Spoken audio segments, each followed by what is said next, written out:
இந்த இனிமையான இரவு வேளையிலே விபிஎஸ் விழாவை கொண்டாடி மகிழ்கின்ற இந்த அருமையான தருணத்தில் நாம் பங்கேற்க பெருமை சேர்க்கும் விதமாய் மற்றும் நம் மறைவட்டத்தின் 14வது முதன்மை குருவும் இவன் விழாவை அலங்கரிக்கும் விதமாக நடுநாயகமாக வீற்றிருக்கின்ற பங்கு தந்தை அவர்களுக்கும் அவர் அருகாமையில் அமர்ந்து ஆனந்தம் துடைக்க வீற்றிருக்கின்ற உதவி தந்தை அவர்களுக்கும் அத்தோடு அரு சகோதரி அவர்களுக்கும் இதோ மேடை முன் அமர்ந்து விழாவை கண்ணால் கண்டும் காதால் கேட்டும் உள்ளத்தில் மகிழ்ச்சியுடன் வீற்றிருக்கின்ற இதோ பங்கு தந்தையின் தந்தை வழி உறவினர்களே, பங்கு தந்தையின் தாய் வழி உறவினர்களே மற்றும் இம்மண்ணை சார்ந்த இறை உறவுகளே, உங்கள் அனைவருக்கும் என் முழு உணர்வுடன் கூடிய உறவோடு என்னுடைய முதல் வணக்கத்தை தெரிவித்துக் கொள்கின்றேன். தந்தை அவர்கள் நாம் பங்கு தந்தையாக பதவியேற்ற காலகட்டத்தில் நான் இங்கு இல்லை. நான் அப்பொழுது அமெரிக்க நாட்டில் இருந்தேன். ஒரு நாள் என்னுடைய செல்போனில் எனக்கு வாட்ஸ்அப் மெசேஜ் வந்தது, ஃபாதர் ரவிபாலன் சாத்தாங்குளம் பங்கு தந்தை என்று. அதை கண்ணுற்றதும் நான் மகிழ்ச்சி கடலில் தத்தளித்து ஆச்சரியத்தில் மூழ்கிவிட்டேன். ஆம், ஆச்சரியத்தில் மூழ்கிவிட்டேன். காரணம், நம் மண்ணின் மைந்தன், நம் மண்ணின் முதல் குரு, நம் மண்ணின் ஒரே குரு, நம் குடும்பத்தை சார்ந்த குரு நம் பங்குக்கு பங்கு தந்தையா என்று எண்ணியதும் ஆச்சரியம் எழுவது மனித இயல்புதானே. தந்தை அவர்கள் பாலகனாக பிறந்தது இம்மண்ணில். அவர் ஓடி ஆடி பாடி திரிந்து துள்ளி குதித்து விளையாடி மகிழ்ந்ததும் இம்மண்ணில். அவர் ஆரம்ப நிலை நடுநிலை கல்வியை பயின்றதும் இது ஆலய வளாகத்தில் அமைந்துள்ள கல்விக்கூடத்திலே.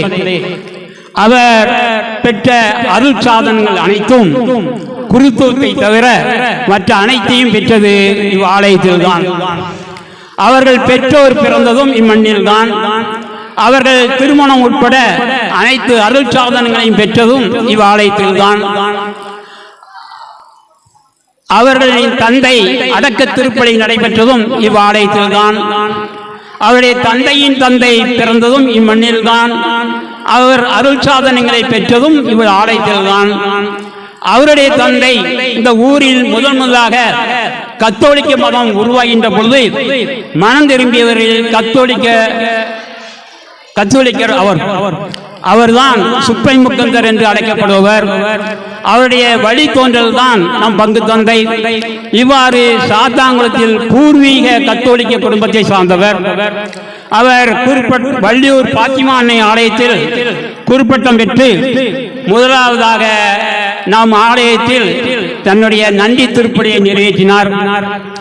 நான் இந்நேரத்தில் முதலில் நான் சொன்னேன், நான் மண்ணின் முதல் குரு, ஒரே குரு என்று சொல்கின்ற பொழுது இங்கு பலரின் உள்ளத்தில் எழலாம், தந்தையை தவிர்த்து இந்த ஊரில் வேறு குருக்கள் உருவாகவில்லையா என்று. தந்தையை தவிர்த்து 6 குருக்கள் உருவாகி இருக்கிறார்கள். ஆனால் அவர்கள் அனைவரும் தங்களின் முதல் நன்றி திருப்பலியை தங்களை பெற்று வளர்த்து ஆளாக்கிய அந்த தந்தை பிறந்த மண்ணிலோ அல்லது தன்னுடைய தந்தையை இடம்பெயர்ந்து வாழ்ந்த இடத்திலோ தங்களுடைய முதல் நன்றி திருப்பலியை நிறைவேற்றி அங்குள்ள மக்களால் போற்றி அங்குள்ள ஆலய வரலாற்றில் அங்குள்ள பந்து வரலாற்றில் இடம்பெற்று அங்குள்ள மக்களால் போற்றி புகழப்பட்டு வருகின்றார்கள். நான் தந்தை அவர்கள் குறிப்பட்டம் பெற்று 25வது ஆண்டு ஜிபுலி விழாவை இதோ நம்ம ஆலயத்தில் திருப்பலி நிறைவேற்றி இதே இந்த மேடையிலே நாம் கொண்டாடி மகிழ்ந்தோம். அப்பொழுது தந்தையை வாழ்த்தி பேசியவர்களுள் நான் ஒருவன்.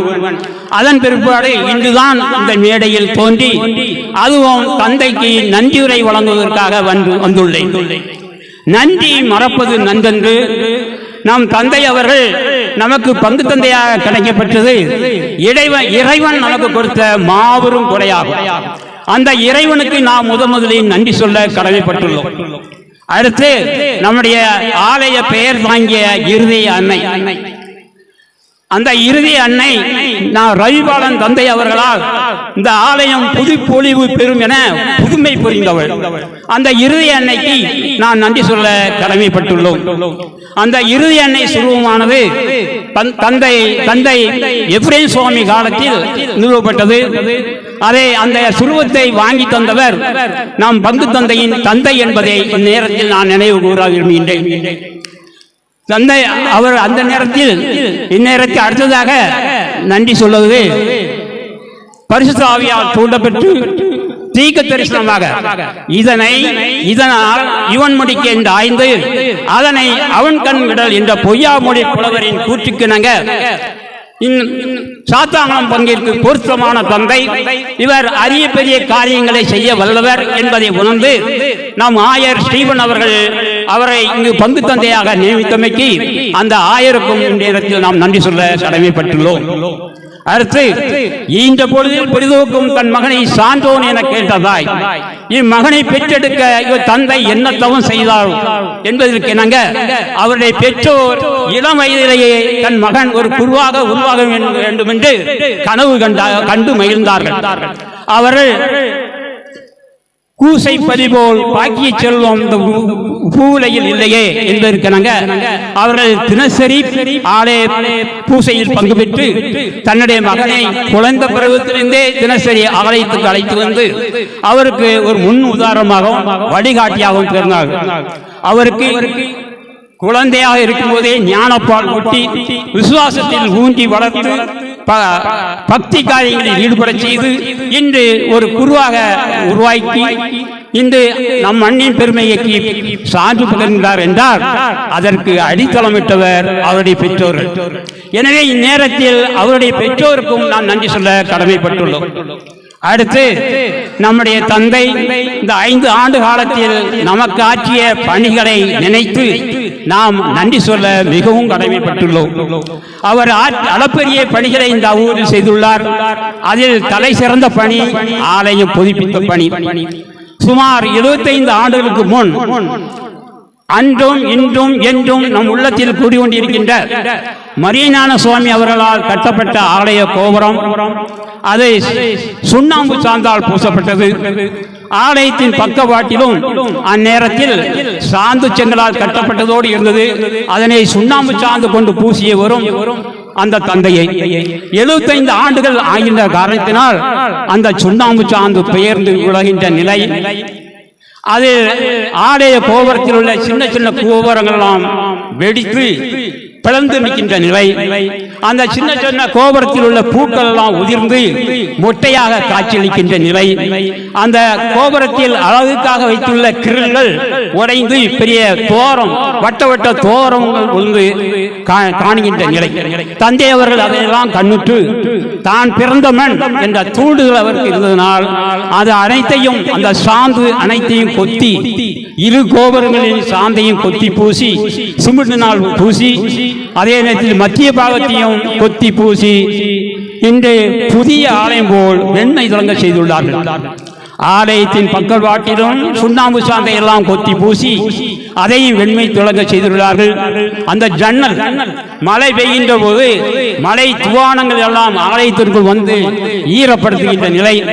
இதை கண்ணுற்ற நம்முடைய முன்னாள் பங்கு தந்தை ரெமிஜிஸ் அவர்கள் அந்த ஈரமெல்லாம் உள்ளே விடாமல் இருப்பதற்காக குளிர் சீட்டு அமைப்போம் என்று முயற்சித்தார்கள். ஆனால் நாம் ஊரில் சிலர் தந்தையே நீங்கள் குளிர் சீட்டு அமைத்தால் எங்களுடைய ஆலயத்தின் அழகு போய்விடுமே என்று கூறியதனால அவர்கள் அந்த முயற்சியை கைவிட்டார்கள். நம்முடைய தந்தை அவர்கள் மழை துவானம் ஆலயத்தின் சன்னல் வழியாக புகாமல் இருக்க அந்த ஜன்னலிலே தூண்கள் நிறுவி சன்செட் என்ன அழகாக கச்சிதமாக அமைத்து அதில் ஒளி விளக்குகளை பொருத்தி இரவு நேரங்களில் நாம் பார்க்கின்ற பொழுது அது கண்கொள்ளா காட்சியாக இருக்கின்றது. அந்த நம்முடைய ஆலயத்திற்கு அழகுக்கு மேலும் அழகு சேர்க்கும் விதமாக அது அமைந்துள்ளது.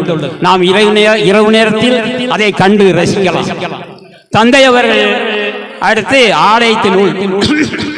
ஆலயத்தில் உள்ள முழு சாந்தையும் கொத்தி பூசாது பழுதுபட்ட இடத்தை மட்டும் கொத்தி பூசி ஒயரிங் நல்ல முறை ஆங்காங்கே ஒயர்கள் தொங்கி கிராமப்புற ஆலயம் போன்று ஆங்காங்கே ஒயர் தொங்கிக் கொண்டிருந்த நிலையை மாற்றி நல்ல விதமாக ஒயரிங் செய்து இனி எந்த காலத்திலும் ஒயரிங் செய்வதற்காக ஆலயத்தை உடைக்க வேண்டிய நிலை ஏற்படாதவரைக்கு நல்ல முறையில் ஒயரிங் செய்து ஒளி அமைத்துக் கொடுத்துள்ளார்கள். தந்தையின் காலத்தில் நான் அறிய ஒரு நாளும் ஒளி பெருக்கினால மக்களுக்கு எந்த இடையூறும் இல்லை. சில சமயங்களில் முன்னாலெல்லாம் எக்கு அடிக்கும், சில ரொம்ப நாள் வேலை செய்யாது, அப்படிப்பட்ட நிலையெல்லாம் இருக்குது. ஆனால் தந்தை அவர்கள் அந்த ஒளி பெருக்கி ஒளி அமைப்பு அனைத்தையும் நல்ல விதமாக செய்து கொடுத்தார்கள். அதே நேரத்தில் ஒரு முறை பாடுவது இருமுறை ஜெபிப்பதற்கு சமம் என புனித அகஸ்தினார் கூறியது போன்று இறைவனை புகழ்ந்து பாடுவதற்காக அந்த பாடல் குழுவின் அமர்வதற்காக நல்லதொரு மேடை அமைத்துக் கொடுத்தார்கள். பாடகர் குழுவினர் அந்த ஏணிப்படியில் ஏறி அந்த மேடையில் அமர்கின்ற பொழுது அவர்களுக்கு தன்னறியாமலே ஒரு சக்தி பிறக்கும்.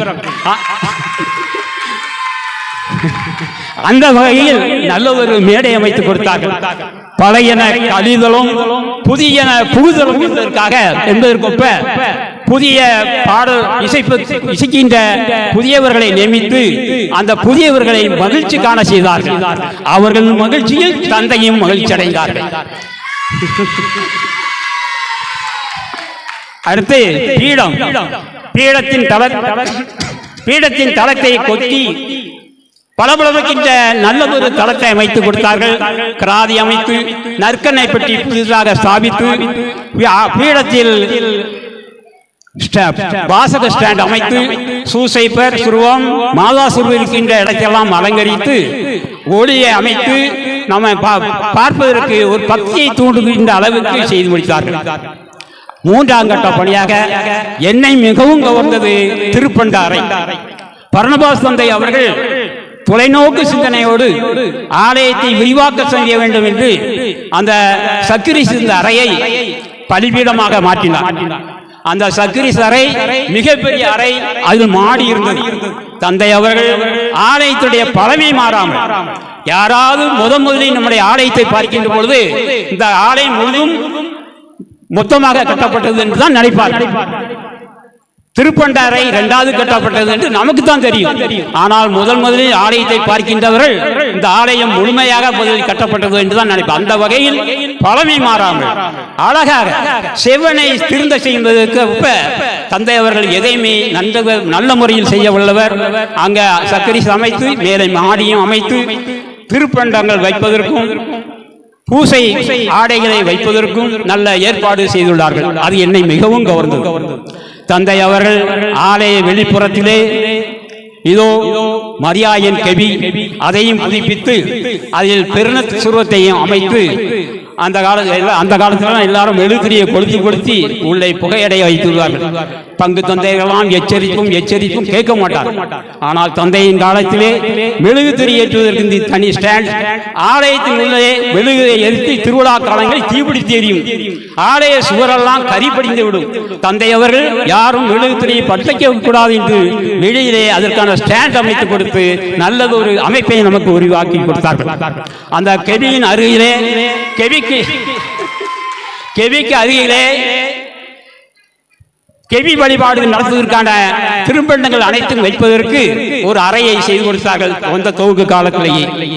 அத்தோடு இதோ பொது கழிப்பிடத்தை புதுப்பித்து அந்த இடத்திலே நாற்காலிகளாம் வைப்பதற்காக நல்லதொரு அறையை அமைத்துக் கொடுத்துள்ளார்கள். குருவின் இல்லத்தினுடைய மதில் சுவரை நகர்த்தி வைத்து திருவிழா காலங்களில் திரு யாத்திரை வருவதற்கு நல்ல வழியை செய்துள்ளார்கள். அடுத்ததாக தந்தை அவர்கள் தான் பணி நிறைவுடைகின்ற காலத்தில் இறுதியாத காலத்தில் ஒரு அழகான கெபி ஊரின் நுழைவாயிலில் எல்லையின் பாதுகாவலியாக நம் இறுதி எண்ணெய் கெபியை அமைத்துள்ளார்கள். அந்த இறுதி எண்ணெய் கெபி அமைவதற்கு தூண்டுகோலாக இருந்தவர் தந்தை தான். தந்தையின் உள்ளத்திலே அந்த இடத்தை யாராவது ஆக்கிரமிக்க கூடாது, அந்த இடத்தை நாம் பாதுகாக்க வேண்டும் என்ற ஒரு உள்ளுணர்வு அவரிடம் இருந்தது காரணத்தினால் பங்கு மேய்ப்பு பணிக்குழுவில் அந்த கருத்தை சொன்னார்கள்.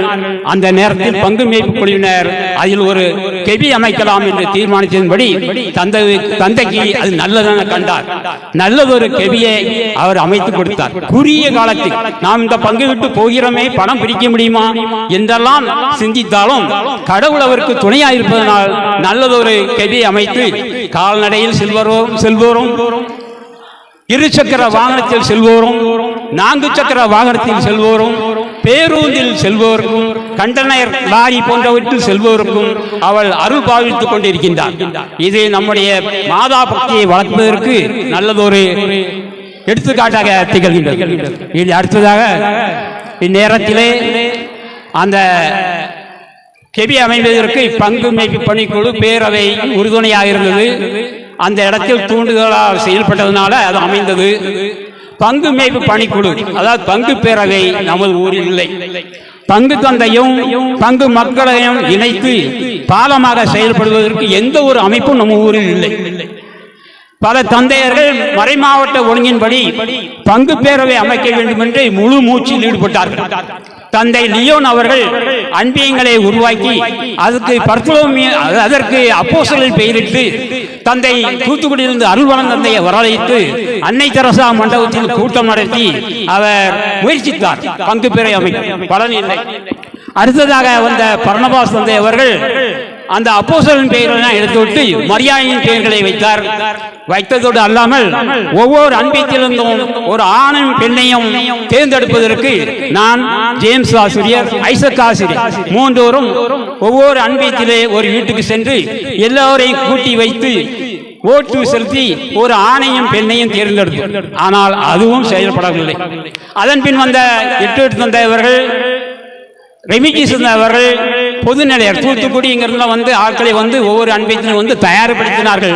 ஆனால் அவர்கள் முயற்சியும் பலனளிக்கவில்லை. இதனால் நம்முடைய மறை மாவட்டத்திலே நம்ம பங்கிற்கு பங்கு பேரவை மேய்ப்பு பணி இல்லாத ஒரு தலைக்குனிவு இருந்தது. நம்முடைய தந்தை அவர்கள் அந்த தலைக்குனிவை நீக்கி நம்மளை தலைநிமறை செய்தார். அவர் வந்ததும் மேய்ப்பு அன்பியங்களை தொடர்பு கொண்டு தூத்துக்குடிங்கிறதெல்லாம் ஆட்களை கொண்டு வந்து தயார்படுத்தினார். ஆனால் கொரோனா வந்ததுனால அதுவும் தடைப்பட்டது. ஆனால் அவருடைய முயற்சினால், அவருடைய விடாமுயற்சினால் நம்முடைய பங்கு மறை மாவட்டத்தில் தலை குனிய வேண்டுமா என்ற நிலையை மாற்ற வேண்டும் என்று தலை நிமிர்த்து வைத்தார். எனவே எனக்கு இந்நேரத்திலே தந்தையை பாராட்டி நன்றியுரை வழங்க வாய்ப்பளித்தமைக்கும், இதே நேரத்தில் நான் தனிப்பட்ட முறையில் என்னுடைய நன்றியை தந்தைக்கு சொல்ல விரும்புகிறேன். அதாவது அவர்கள் செய்தியினுள்ளூர் பங்கு தந்தையாக இருக்கின்ற பொழுது அகில இந்திய வானொலி திருநெல்வேலி நிலையத்தில் எனக்கு உரையாற்ற ஒரு வாய்ப்பு அளித்தார்கள். நான் அந்த வானொலி நிலையத்தில் போய் உரையாற்றி என்னுடைய உரையானது வானொலியில் ஒளிபரப்பப்பட்டது. அதற்காக அந்த வானொலி நிலையத்தார் எனக்கு ஒரு சன்மானமும் வழங்கினார். அது என்னுடைய உள்ளத்திலே பசுமரத்து ஆணி போல் பதிந்துள்ளது. அதற்காக இந்நேரத்தில் நான் தந்தைக்கு நன்றி கூறி, நம்முடைய உதவி தந்தை அவர்களை பார்த்தால் அவரிடம் கோபம் என்பதே இயலாது போல புன்முறுவல் பூத்த முகத்தோடு காட்சியளிக்கின்றார். நம்முடைய இணையூரான 2 அமுதனாகுடியிலும் இணைத்து புனித வாரத்தில் குருத்தோலை பண்டிகையை சிறப்பாக கொண்டாடினார். அங்கே அமுதனாகுடி தான் நம்முடைய ஊரிலே கிறிஸ்தவ மதம் உருவாவதற்கு முன்னதாகவே அங்கு உருவாயிட்டது என்பதை செவிவெளி செய்தியாக அறிந்துள்ளேன். அந்த ஊரிலே நம்முடைய பங்கு தந்தை அவர்கள் நற்கருணை பற்றி உருவாக்க நற்கருணை பேழை பெட்டியை அமைத்து அதற்கு நம்முடைய சுய தந்தையும் உதவி